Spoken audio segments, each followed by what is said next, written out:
Hey everybody, my name is Brandon Jones. I'm the Associate Director for Student Learning and Development in Housing and Dining at the University of Texas at Austin. I'm excited that you all chose, despite the delayed start to the semester, despite the recent ice storm, and anything else that might have come up over the last month or so. I'm excited that you chose to still participate in the ReCharge Student Leadership Conference for Spring 2022.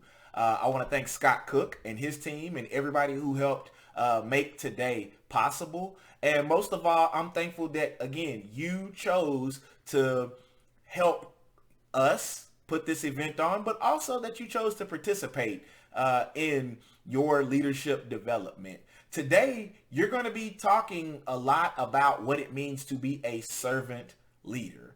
And I know that a lot of the times people get tripped up and caught up in that word servant because sometimes we think it means passive. Sometimes we think it means weak or timid. But I want to challenge those notions today and ask you to approach servant leadership with a different mindset and a different perspective today. You'll no doubt discover that, as you're taking notes and attending sessions throughout the day that, Robert Greenleaf coined that phrase servant leadership back in the early 70s. And he said that the servant leader is servant first. That the servant leader is a servant first. And that servant leadership primarily focuses on the growth and well-being of people and the communities to which they belong. Traditional leadership models are going to focus on power, exercising power, gaining power, getting the title, reaching the top of the pyramid or the organizational structure, whereas being a servant leader is a little bit different. Being a servant leader is all about, if you have any power of any kind, you're sharing that power. Or if you have any resources, you're distributing those resources in such a way that the overall organization is benefiting from it. And more importantly, that the needs of the people are the priority within that organization. And so when we talk about servant leadership, when we talk about servant leading, one of the things that I want to talk about real quick is just those 10 characteristics that come along with being a servant leader. I'm not going to spend time unpacking them, but I am going to point out the 10 that Robert Greenleaf coined. And the first one is listening, and then there's empathy, and then there's healing, awareness, persuasion, conceptualization, foresight, stewardship, commitment to the growth of others, and building communities. And then two other authors came along years later, James Sipe and Don Frick, and they developed 7 pillars. They unpacked Greenleaf's research, and they came up with 7 pillars of servant leadership, and they are being a person of character, putting people first, being a skilled communicator, having foresight, being a compassionate collaborator, being a systems thinker, and then leading with moral authority. Now, I'm not going to spend time on all of those. I only want to spend my time talking about 2. I want to spend my time talking to you all about being people first and being a systems thinker, and why that's important for servant leaders to be people first and systems thinking. For me, this stands out to me because I myself value people over processes. If you know anything about me, if you've ever worked with me, you'll know that I spend my time trying to get to know individuals long before I try to force them or get them to accomplish a task or an activity, because I feel like if we develop a relationship, if we are able to understand how each other's strengths come into play in the work environment or within the organization, then I feel like I can get the best out of you and you can get the best out of me within the organizational structure. And so it's all about being people over processes. And the servant leader, if you're going to be a good servant leader, you have to put people first, because it's people that are going to be part of our student organizations. We don't recruit machines.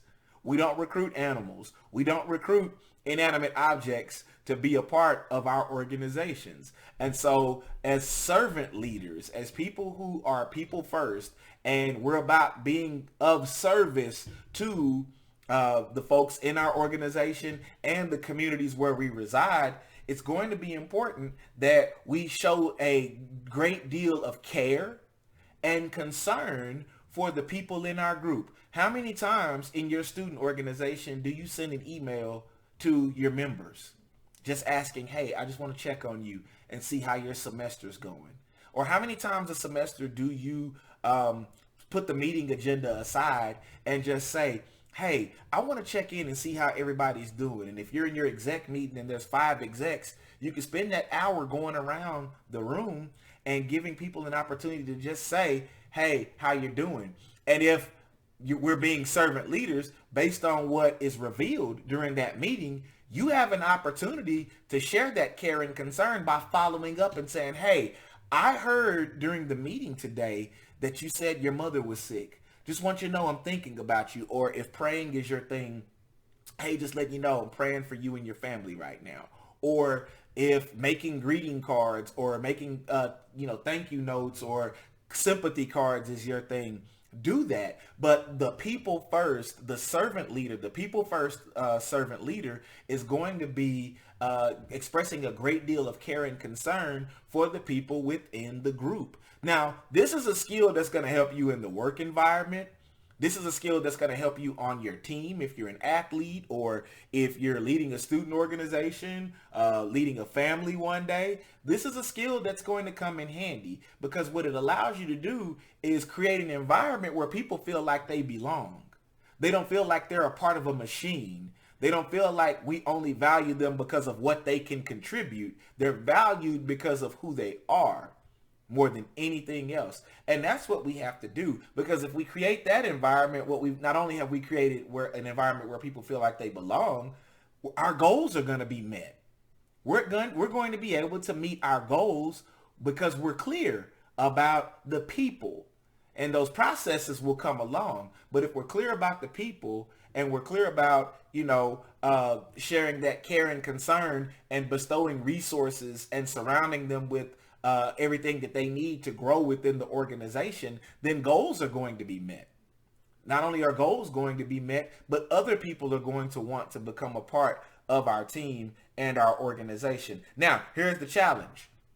The challenge is you've got to also be clear about who is your audience, who are your constituents, who are the people on your team. You actually have to know the people on your team to be a good servant leader.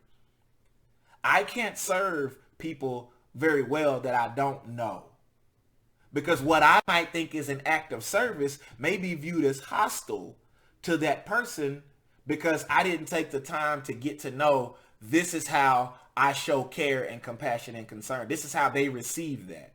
Or I didn't take the time to get to know their working style or their leadership style. I didn't take the time to understand what they need in a work environment. And so you have to be careful, and you have to know who the people are that you're working with. You have to know the audience that you're trying to serve. If you're creating a program or a workshop or an initiative that's going to serve a group of people, you need to know something about those people.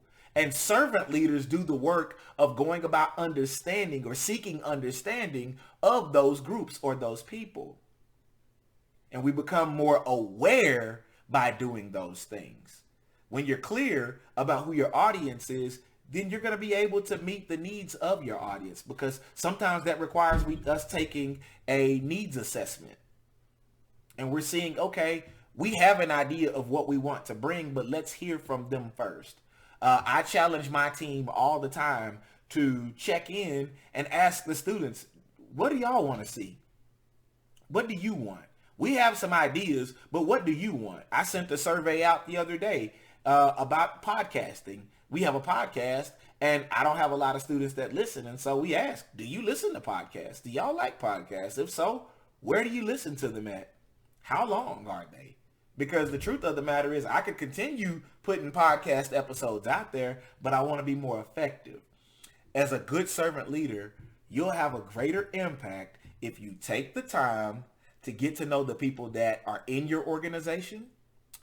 Take the time to get to know the audience and be clear about the audience that you're trying to reach and serve.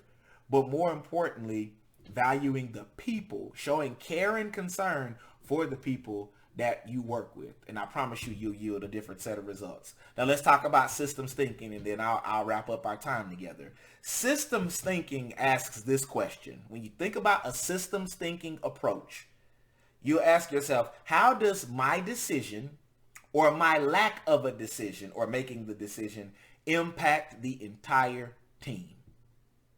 So think about the role that you play in your organization. Think about the role that you play on your team and ask, if I make a decision and it's not a good decision, who all is impacted by that?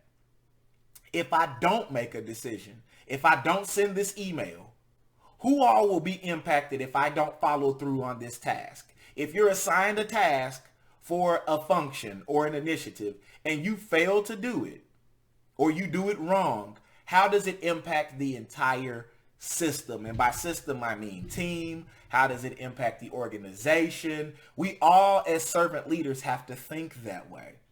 Because again, the servant leader cares and has concern about the entire organization and every individual. Robert Greenleaf said the servant leader is servant first. And if you're serving, you care about the whole team. And if you care about the whole team, that means we're going to make decisions that impact the team in a good way. That's not saying you won't make mistakes. What it does say is that when you make that mistake, you go and do the work of rectifying or correcting that mistake for the betterment of the entire group. That's what systems thinking does. And I would want to challenge you all to take a systems thinking approach to your organizations, to your groups, to your teams, to your families, and carry that with you for a lifetime. Think about how your decisions or indecisions impact the entire group as a whole. Because if we're not careful, we'll continuously make decisions that impact us in negative ways. And if we're servant leaders, then we'll realize that we're not really serving when we're not doing the right thing, or when we're not conscious or aware of how our decisions or how our actions impact the entire group. I mean, you all can think of countless examples of leaders in pop culture or political figures throughout history, professors, family members, or you yourselves, and how this applies. How whatever approach you take to making that decision or having that conversation with yourself, I want you to think about it through the lens of a systems thinker. And if you can do that and focus less on the pursuit of power, or the pursuit of titles, or the pursuit of individual accolades, but focusing on the betterment of the group, especially those of you who are executive officers like presidents or VPs or president-elects in different positions like that, or if you have a cabinet role, you really need to be thinking about these things from a systems thinking approach, because what you do impacts everyone. And we want to make sure that the decisions we make lead to our desired outcomes. Listen, I want to say thank you again for listening to me. I wish I could be there with you all in person, but I know you all are going to have a great conference. Thank you again to Scott Cook, our catering and dining team, and everybody who helped make today's event possible there at the University of Texas at Austin. Really do appreciate you all taking the time to be here. I hope you enjoyed the rest of your day. Scott will provide my email address and information to you all if you need to contact me for any reason. But I look forward to seeing you all on campus. Take care. Hook 'em horns.